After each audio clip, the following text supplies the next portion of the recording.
Welcome to the Upshot, multi-world disc golf's podcast about the latest in the disc golf world. I'm Charlie Eisenhood, the editor. Joining me is Josh Mansfield. It is Tuesday, April 4th.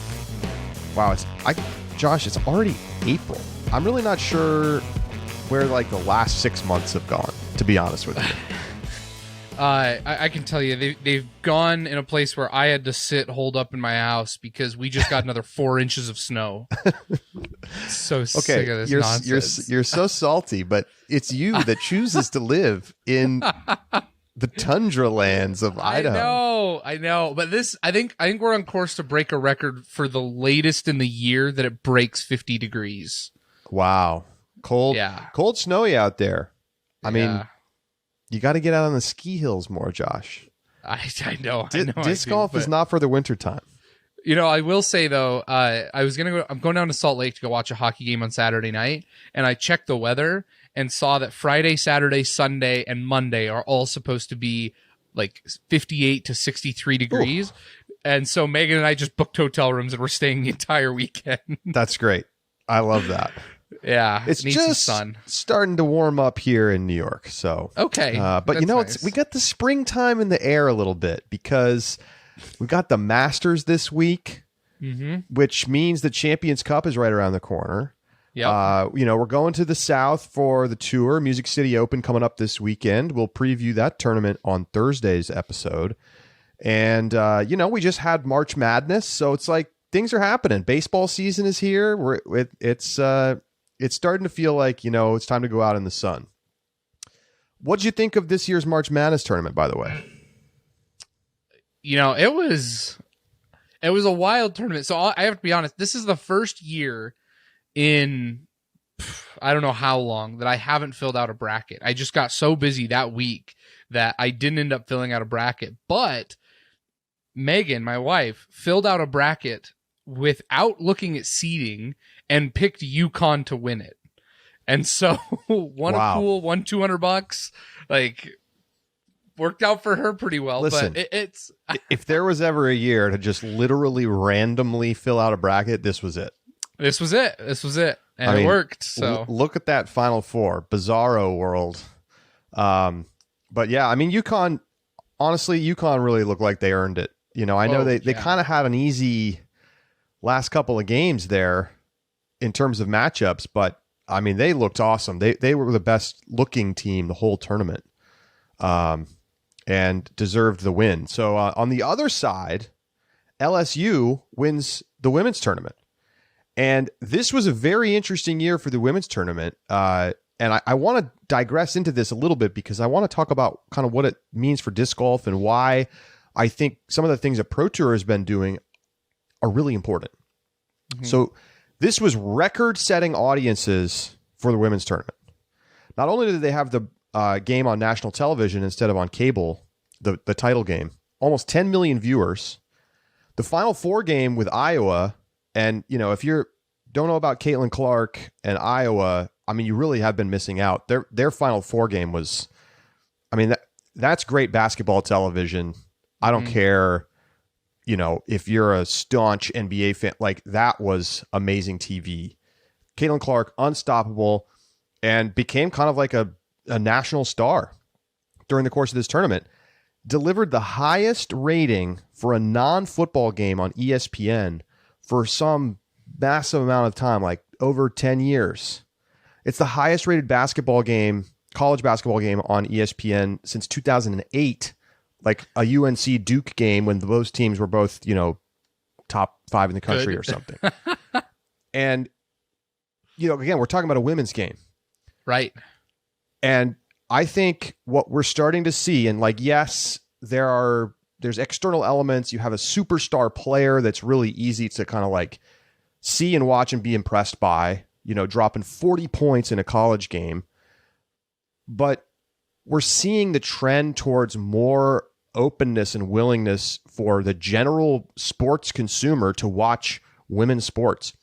And I think it's really important when we look at disc golf, Josh, we have some players like that that drive interest and viewership. I mean, Kristen Tatar's dominance last year has led to an appreciable increase in interest in following FPO. And I feel like when I'm on social media, I see people talking about, well, I follow FPO more this year than I ever have before, or I'm enjoying FPO more than MPO this season. And like, that's not going to be a majority view.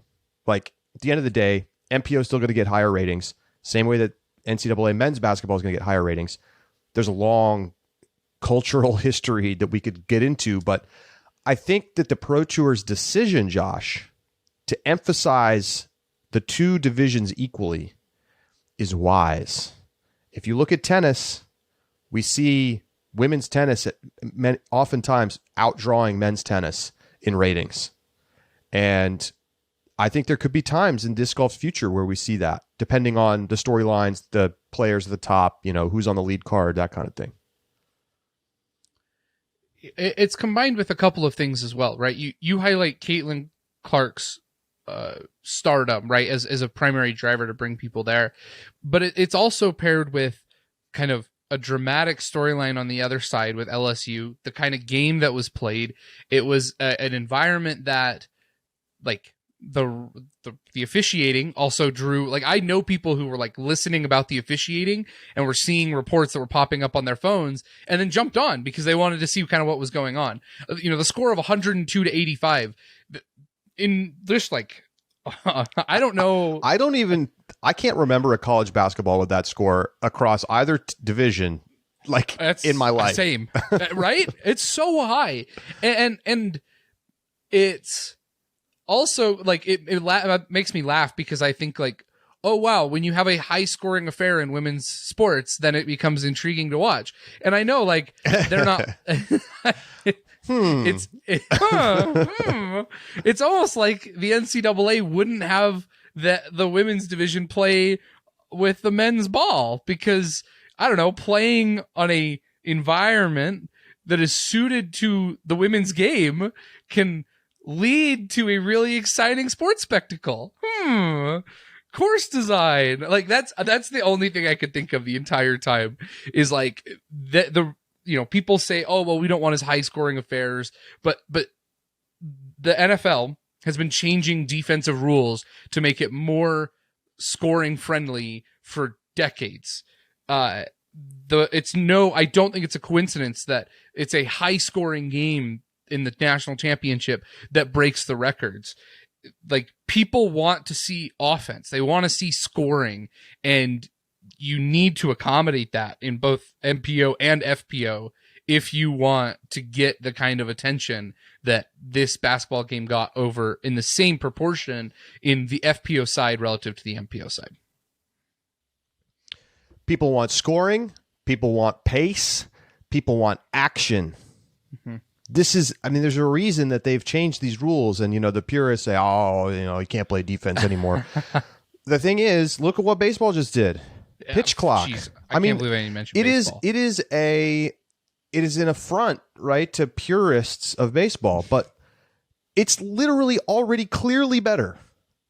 The game, you're getting like 8-7 games ending in 2.5 hours.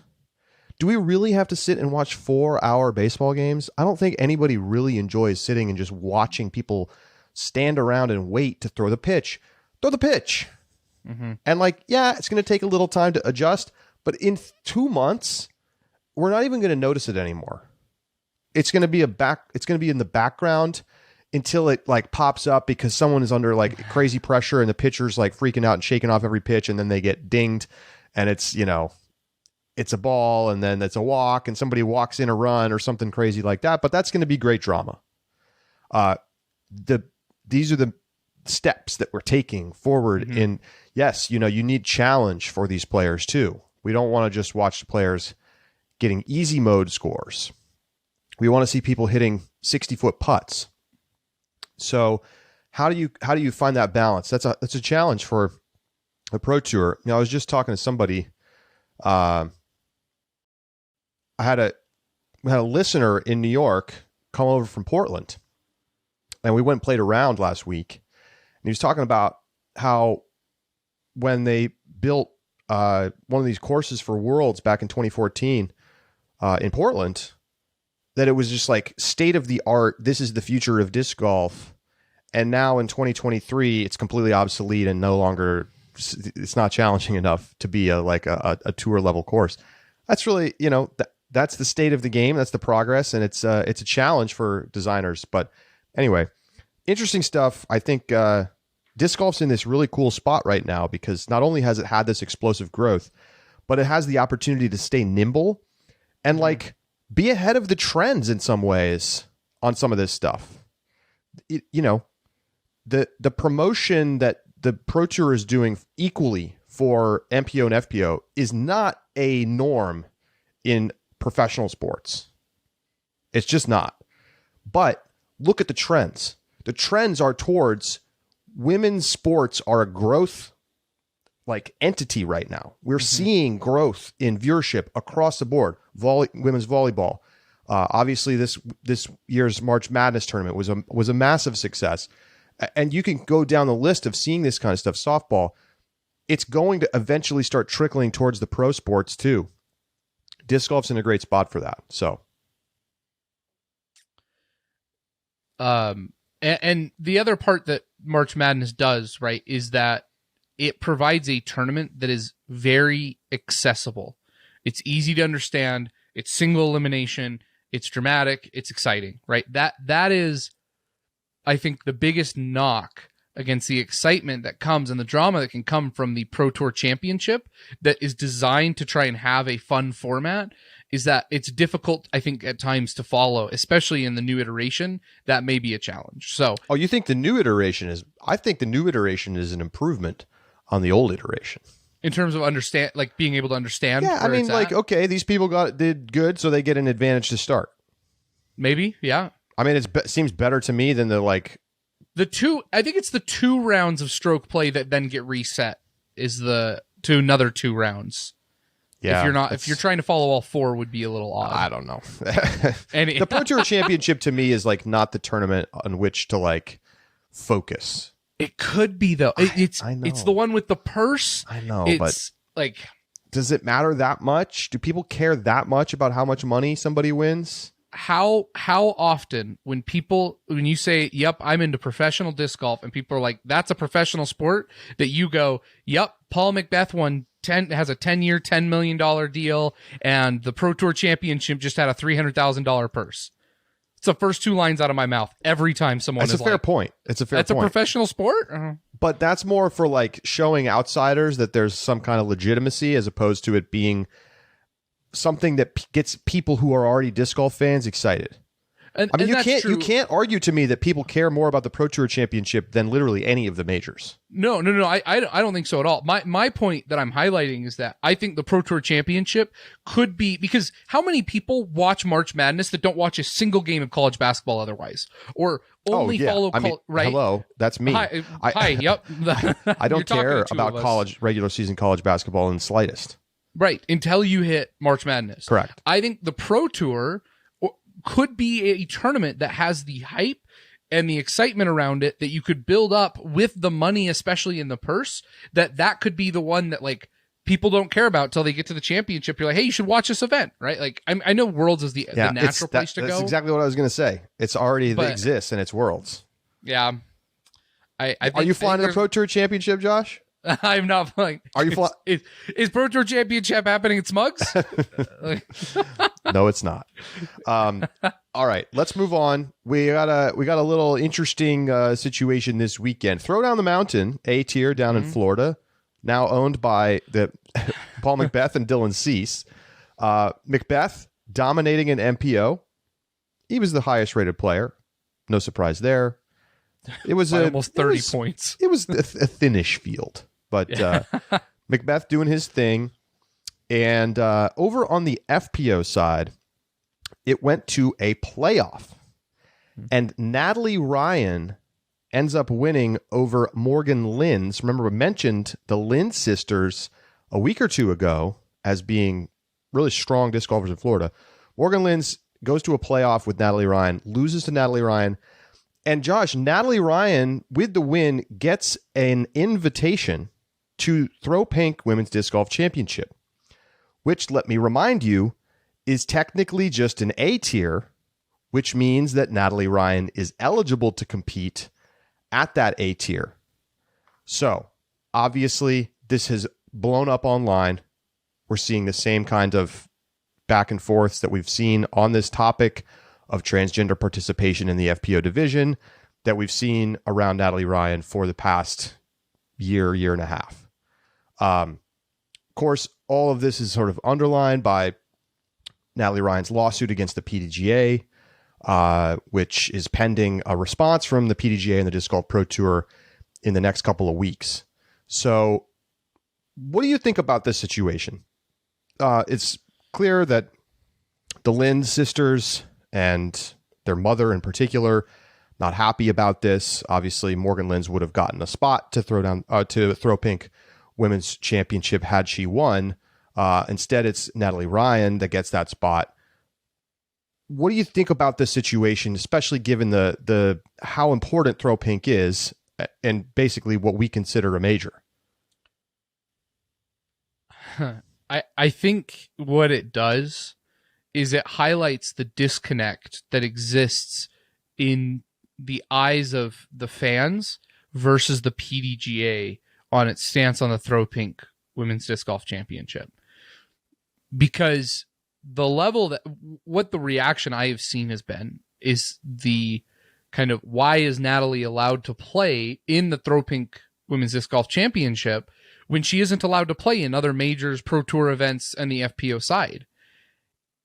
It's because, though we see it as an important and critical event, it is an A tier. And by all means, then, under the current rules, Natalie has every right to play in that event as she does Throw Down the Mountain or any other A tier, and that she's abiding by that policy. And thus, like, that if that, I think that's what highlights this disconnect and the level of frustration that people are expressing right now around the Natalie Ryan situation and qualifying for it, and a little bit of the confusion, right? The way that Throw Pink is marketed, that it's broadcast, that you have live coverage, that it's a qualifying event, all those things that go in that make this tournament to us feel like a major, does not change the fact, unfortunately, on the most technical level of PDGA classification and therefore the rules that apply, it is not a major. And so if people are unhappy, if PDGA is unhappy about this, if anybody, like, I guess I just have to say, like, should have made Throw Pink a major before, if that's your stance. Otherwise, Natalie Ryan has every right to play in this event. I mean, it gets, if we want to take it a step further, it gets to some of the lack of clarity of the position from the PDGA. Yes. I mean, if you're going to allow transgender women to play in FPO and A tiers, but not an Elite Series, what exactly is the distinction here? Like, where you're splitting the baby in a weird way that it's now creating this. People are now upset at the PDGA, and then we have, like, you know, more culture war stuff. And I can't believe that I didn't see this coming ahead of time. Like, had I sat down and I really thought about it, there's a lot of A tiers that are throw pink qualifiers. Mm-hmm. And it's totally plausible that this was going to happen with Natalie. And so now here we are in a situation where, you know, we have this legal case that's going on, but then we also have Natalie Ryan, like, winning a tournament and, in theory, like, you know, quote unquote, taking a spot from an FPO player who feels like they shouldn't have had to compete against Natalie Ryan and feels like they had their spot taken from them. And, you know, regardless of how you feel about the topic, which, you know, we definitely have listeners on both sides of this topic. We've gotten an unbelievable amount of mail about this. Mm-hmm. At the end of the day, there's just a lack of, it's like, it's cognitive dissonance. And part of that is because of the classification of throw pink as an A tier in this specific case. But it's also just like, what exactly is the policy here? And what is, like, if it's fair, if it's not fair for the elite events, but then, like, A tiers, are A tiers, like, too competitive to still, I don't know. I feel like I'm not seeing, like, when this initially came out from the PDGA, I was like, okay, this makes sense. They're drawing a distinction between, like, professional disc golf and amateur recreational disc golf, where, you know, competitive integrity is just simply not as important. And I still think that's true. but like, is A tier the dividing line? And like, if it's not fair here, is it fair there? I've seen plenty of people make the argument that it isn't fair at the A, B, C tier level either. Right. I don't know. This is such a tough issue, but to me, this is going to just continue to come back up and up, and we're going to get to Throw Pink, and it's going to be a big story when we get to Throw Pink. And like, how is DGN going to handle this? That's a tough thing to figure out. Like, this is this player who could be a top 5 player at the tournament. Yeah. Who hasn't been allowed to compete at any of your events during the season, and how are you going to deal with that if she makes the lead card? I think the biggest thing is like everybody here, Throw Pink, PDGA, Natalie, are following the rules and the way that it has been set up. And it's funny because both sides were pretty I think there were a lot of people on both sides that were really upset by the policy. You highlight there were people who said it's not fair at the ABC level as well, but you had people who said, like, on the flip side, like, this policy is one that arbitrarily creates that delineation in the way that it hurts trans athletes and their ability to, and like, what's the value of playing in those A tiers where certain, like, A tiers they are allowed, but as soon as it gets designated silver event, they can't. Right, the whole complication around that. Both sides were frustrated by kind of that lack of clarity and the confusion around that policy. And so I guess, man, it's such a, the other thing about it is I don't think that this kind of conundrum is going to go away. I think because the sport is changing, right? It's always changing in terms of classification, what events are considered what, how events are run, and the amateur versus the pro side. Like, that is still a developing side of disc golf. And this is going to be something that is, for at least the foreseeable future, going to be a part of that discussion. Definitely an interesting situation. And, with the lawsuit pending, there's going to be some kind of resolution to that is going to make some kind of change.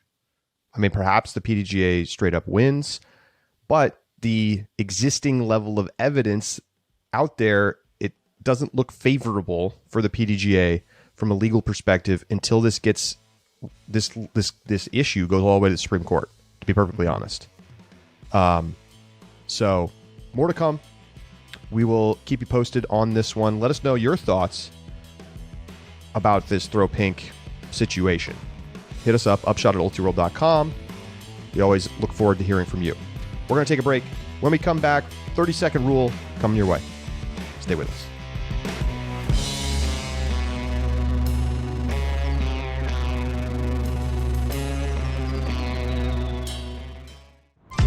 At Pound, the quality of our gear runs deeper than the stitching. That's why we make everything right here in the U.S., employing highly skilled, well-paid professionals. From bomb-proof Cordura fabric to YKK zippers and recycled plastics, we source the highest quality U.S. materials to make the most comfortable, durable pack in disc golf. Our lifetime warranty stays with the pack, not the purchaser. So regardless of how you find us, we will be here to make sure your pack stays on the course and out of the landfill. Pound's integrity is held together with more than just thread.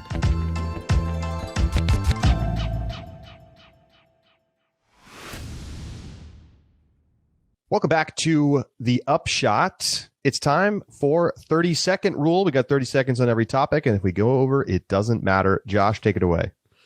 Yeah, we actually have a significant 30-second rule section here. A lot of things to cover. First up, there's an article up on PDGA. Meet PDGA number 250,000. That's right, folks. Mark Fredericks has received the PDGA number 250,000. He is from South Carolina, has been playing disc golf for a little over a year. He said that he knew he wanted to sign up and started competing in C-tier tournaments soon, and he'd been tracking the number as it got closer to 250,000. He must have checked the PDGA member list 100 times in the 2 to 3 days before he got the number. He even woke up at 3 a.m. to check it the night before he got it. Wow. within 1 minute of Mark receiving 250,000, 60 memberships were created. Oh, wow. Buy a lottery ticket, Mark. That's right. But for reference, PDGA number 100,000 was assigned on October 2nd of 2017, 41 years after Steady Ed Hendrick founded the PDGA in 1976, and then 6 years since then, since the 100,000 milestone was secured, membership numbers increased by 150,000 people. It's just insane. Now, keep in mind, folks, these are all time members. These are not all current active members. I remember when we hit PDGA 100,000. Had an article up about it. Literally, it was 6 years ago. Mm-hmm. And to get to 250,000, it shows you just how much acceleration we've had in the sport. Man, I would put $250,000 on all of my discs if that was my. You should be able to trade. You should be able to sell your PDGA number. I love that. They should make a market for that because listen, I lived in Abu Dhabi for a year right after college, a couple hours from Dubai. Big car culture there, the Emiratis. You just like walk the random parking lot, Maserati, Ferrari, Bentley, you name it. And it's a status symbol to have a low number on your license plate. They just number them 1 to whatever. Oh, okay. I once saw UAE number 9. Apparently, single digit license plates were worth like $500,000 in the market. Oh my god! So I don't know how much somebody would pay for PDGA 250,000, but they should let you sell it. Which number would sell for the most? 1. Would they sell 1 though? No. So they wouldn't allow you to sell 1. So take 1 out. What would be the next number? I think any really low number. Okay. And then like significant meaningful numbers along the way, like 21, 69, that's 420. 420 has a chance to be like pretty big. 420 is actually the one that came to my head when I was like, you're like number 1. I'm like, yeah, but assuming 1 can't sell, I think 420 is probably next. Who's PDGA number 420? Let's look it up. PDGA number 420. Why can't I just Google it? This is crazy. I'm gonna have to like go into the player search to figure it out. Yeah, but you can just go through. Yeah, I'll find it. But go to the next segment. I'll find 420 while you do it. You can search PDGA. What, you can't? Oh, it's because it's not active. Yep. Good luck. Anyway, I'll find it. All right. In the meantime, next on 30-second rule, global board candidates are sought for the 2023 PDGA elections. They've updated the criteria, guidelines, and procedures for the global PDGA board candidates and includes now and reconstituted the PDGA Global Board of Directors Nominating Committee. This was originally established in 2011. Basically, what happens now is instead of just having 25 candidates, this year the board is going to be nominated by the selection committee, nominating committee, is going to be nominated by the board of directors, but then moving forward, it will be an independent committee that replaces its own, has a chair that works completely independent of the board of directors, and candidates will submit their applications to the nominating committee. From there, that determines the candidates that will go to a general membership election. The numbers, let's see, it's a long article. PDGA has an article up on this if you want to go find this and kind of read like the qualification criteria, what they're looking for, the nominating committee, the requirements to be on the nominating committee, etc. But it says that the nominating committee will rank candidates and select up to 6 nominees for every 2 open positions and 7 nominees for every 3 open positions. It may select fewer candidates for the ballot if there are not that many qualified. But I think, how many were there last year? Like 18? 19? An unreasonable number from which it is very difficult to actually make a selection. Yeah. So I was at first hesitant because I read the part that the nominating committee was going to be nominated by the board of directors, but that is only for this year to get it reconstituted, and after which it will maintain a significant higher level of independence. And so I think this is a great move by the PDGA. Well, and look, it was becoming untenable to do it the way that it's been done. In the past, they would have a board of directors election, and 4 or 5 people would say that they wanted to join the board, and you'd pick 2 or 3 of them, and it was fine. And like, there just weren't that many people interested. It was like, it still is. It's a volunteer position. It's people giving back. And the thing is, the PDGA is professionalizing a lot, and it's gotten a lot bigger. They have like 9 to 10 times as much money as they had 5 years ago in the bank. Their staff has ballooned. And as a result, the board needs to become more than just a bunch of dudes who play disc golf. Like, they need to have lawyers and finance people and outsiders who have no knowledge of disc golf. Yes. And so, and we can't have elections where you're trying to pick from 2 people out of 20. This is a pretty normal process. You have a committee that brings in, if you're some garbage candidate who doesn't deserve to even be considered, you get thrown out. Now, obviously, there are some potential concerns, right?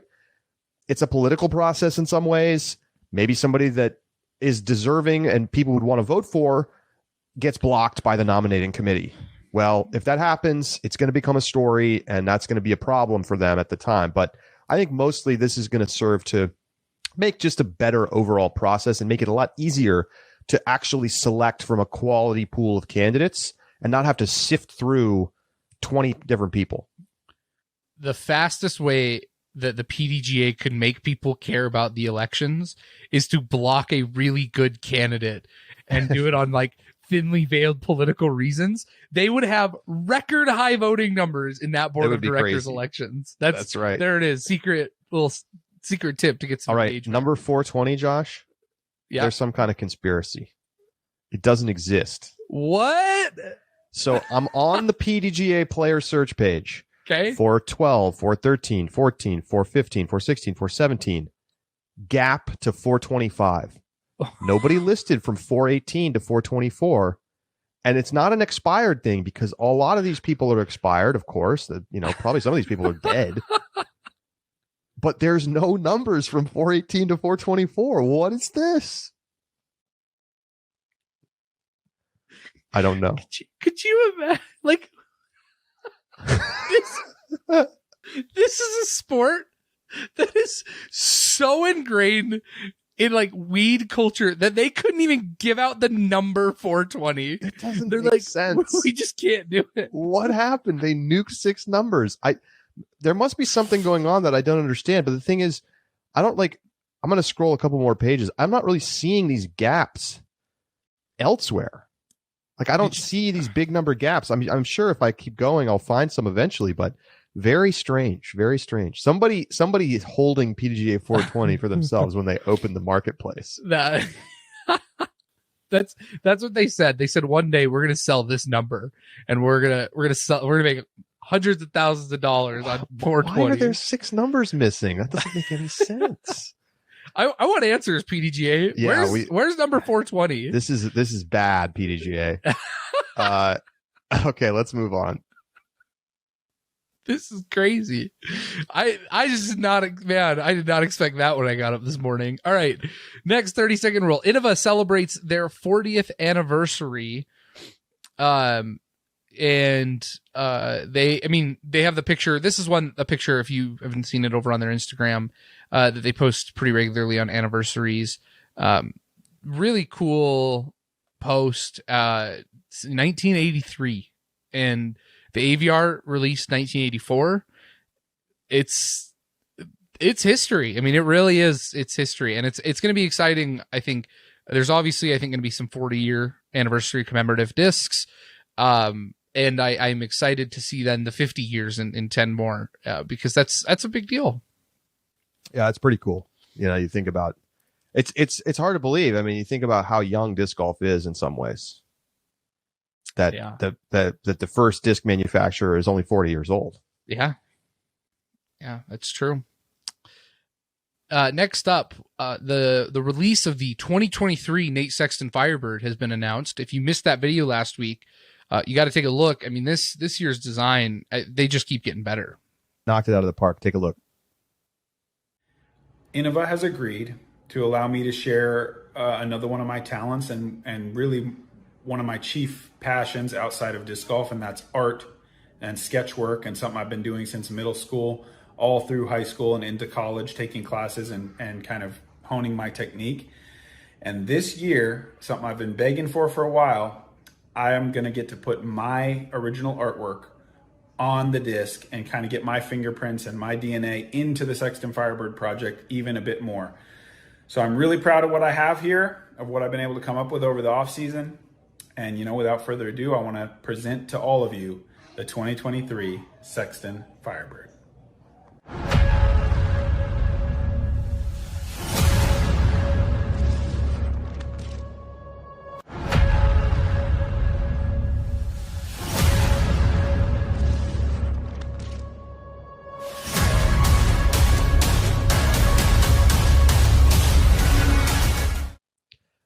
So if you're listening to the podcast, that is Nate Sexton's personal hand drawing of the Nate Sexton Firebird. This, of course, released on April 1st, Josh. And, if you're just listening, you're going to have to go look it up for yourself. But they actually sold this disc, which, of course, they did this last year with the Halo Polecat to great fanfare. And Innova has, I think, found a model moving forward. Not only can they have some fun on April Fool's Day, but they can make a few dollars as well. They sold out. I'm already watching people flip them for $70, $80 online. Classic. Just exploded. I saw Infinite Discs did one where they just switched their stamps of their Halo discs and would move stamps over on just. So like a Tomb had a Maya stamp or whatever, right? Just completely misstamping discs intentionally. Like using April Fools as a means to make money and not just make some ridiculous post is so smart. It's so smart. And people ate it up. The discs are sold out. So we anticipate the release of the real 2023 Nate Sexton Firebird. But big collectors, this is going to be an important part of people who have the complete set. You have to have the April Fool's set. Yeah, gotta catch them all. Okay, really quick. Pro Tour posted on social media disc golf making its Olympic debut in 2024 in Paris. They got the Paris logo and all this stuff. Good April Fool's joke or not so good? I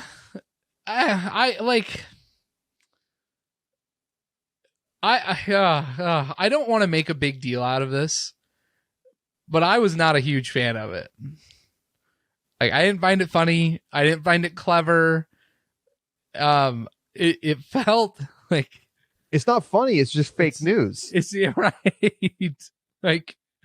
It feels more like mean than anything, almost like those April Fool's jokes where they make a joke about something that actually could happen, and it's something that a lot of the disc golf communities talk about for LA, for example.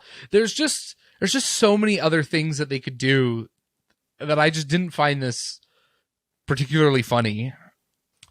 Yeah, I don't know about it. It's too close to being like an actual piece of news. Yeah, and it was presented in such a way that did not indicate in any way that it was not real. I get it, it's April 1st, but I would go you got to go a little zanier if you want to make the April Fool's joke, especially when you're like a big organization like that. It's like not PDGA is not out there being like, we sold PDGA number 420 to such and such guy for $2 million. So one quick note though, actual true news.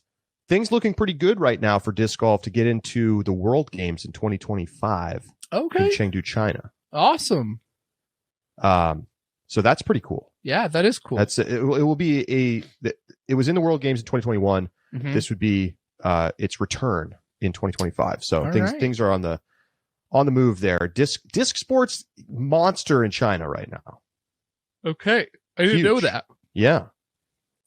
Didn't know that. So, very All right. Last on the 30-second rule. College disc golf championships are happening this weekend. And if this is the first time you've heard about it, then that probably says about how much people pay attention to this versus the Pro Tour. It's unfortunate. I wish college disc golf could be a bigger deal. And I'll probably keep an eye on the scores. This is going to be held in North Cove Social Club in Marion, North Carolina. They have D1 singles, doubles, singles and teams, a 4-team format, but they also have that for D2 and D3 in all those divisions. Man, we've talked about this a lot. I wish that I could, this was a bigger deal, but the problem is it's not the most efficient way to go professional. And in fact, it's quite counterintuitive to go professional via collegiate disc golf. It makes significantly more sense to do what Gannon Burr or Cole Redallen do when you're a highly successful and talented disc golf player. Just go on tour. And just go on tour. Just graduate high school and go on tour. And there are some Vinny, for example, Calvin Iberg, who wanted to go to college first and does college, but also still tours. Isaac Robinson's another one. And I guess you could play collegiate disc golf at that point. But I still think it looks better for your sponsorship to go and play a handful of Pro Tour events and win those, especially because it's during the summer that doesn't coincide with your school schedule. So Calvin could do a mostly complete schedule even while he was touring because he's not in school during the summer. So it just doesn't make sense for players who could be competitive on the Pro Tour to spend their time retaining an amateur status to play collegiate disc golf for 4 more years during their athletic prime. Yeah, I mean, I think this could be an event that's like March Madness and that no one really pays attention to college disc golf at all. If you had live coverage, maybe people would watch the final rounds. Maybe, yeah. I mean, I don't know that I would be super jazzed about it, but it's getting there. It's just not big enough yet. We need all the big colleges to have teams. Yeah. And eventually we're going to get there. So top 3 teams in each D1 division right now. In the men's, number 3, Iowa State. Number 2, Emporia State. Love to see that. Coached by Eric McCabe. And then number 1, NC State. Over in the women's division, BYU, number 3. Missouri, number 2. Pellissippi State, number 3. Okay, quick. Guess, where is Pellissippi State from? I've literally never heard of this school until today. I'm going to say Mississippi, but it's not going to be right, is it? It's not right. I hate that. It's in Tennessee. It's a 2-year public college in Tennessee, Pellissippi State. So shout out to them. Your top players right now Real going quick, into Charlie, the tournament. Okay, yeah. Quick, before we move on, I do want to highlight a couple things. You mentioned that we need bigger colleges to be serious in this, right? And the top 3 that you just listed, Iowa State, for example, on the men's side, and Missouri on the women's side, those, they're getting bigger. But if you look down the list, you've got on women's side, Oklahoma State, Clemson, Louisiana State. Yeah. Right? And then on the MPO side, Texas A&M, Ohio State, Georgia, that was not the case a couple years ago. And so this is trending in the correct, right direction, that these big universities are getting competitive collegiate disc golf teams. It's happening out of the public eye, but college disc golf is growing a ton, and I'm sure this will be the biggest tournament ever. Yeah. In its history. Now, go ahead and let's do... Yeah. Top players. You ready? Top players. Yeah, hit me with it. People to keep an eye on, maybe some names to remember for the future. In the women's division, number 5, Hannah Hunter from BYU, Alexis Kerman from Missouri, Macy Brannon from Oklahoma State, Mindy Young from Pellissippi State, and Genesis Beck from NC State. That's some great names. On the I shouldn't say MPO. On the men's side, the collegiate men's side, Kyle King from North Texas at number 5. I might get this name wrong, and I apologize if I do. Jacob Legeber from Alabama, Davis York from Georgia, Rusty Denton from BYU, and Evan Cole, number 1, from Rochester Tech. There it is. So check it out. I mean, it starts tomorrow on Wednesday and goes through Saturday. And so, you could catch a couple rounds. I'm sure there's got to be some sort of coverage about this over this event, some post-produced or something. So maybe we'll be able to check that out. But there it is, Charlie. That's our 30-second rule for today.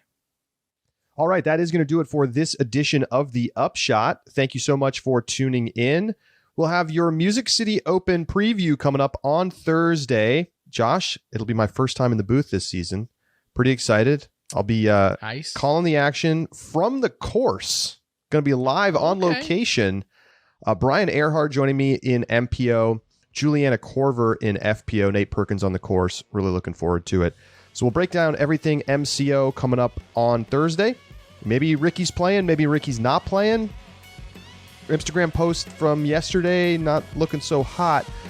So injury updates and all that coming your way on Thursday. For Josh Mansfield, I'm Charlie Eisenhood saying so long, and we'll talk to you then on the Upshot.